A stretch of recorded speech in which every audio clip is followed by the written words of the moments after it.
Earlier, I spoke with Dave Kaneke, the executive director of the Oklahoma Safety Council, regarding a campaign to inform employers and others about the new texting while driving law.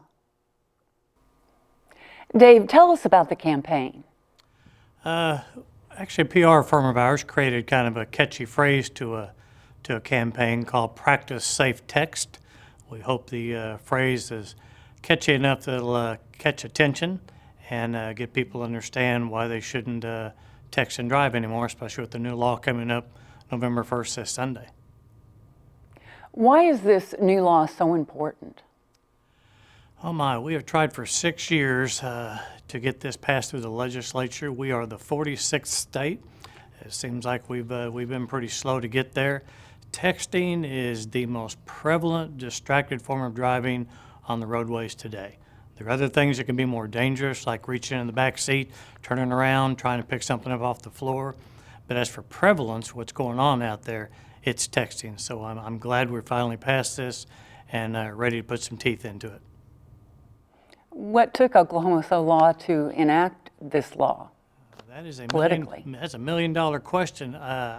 The biggest thing I can come up with is conservative legislature, especially when it comes to personal freedoms.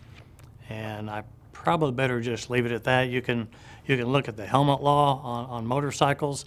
That's one that's commonly comes up. Why do we still have that? Personal freedoms is the biggest thing I come up with walking the halls at the legislature. All right. Oklahoma already had a distracted driving law, though. So why did we need the texting law? There is one on failure to devote full attention. It's just too gray. We have officers that work for us and teach defensive driving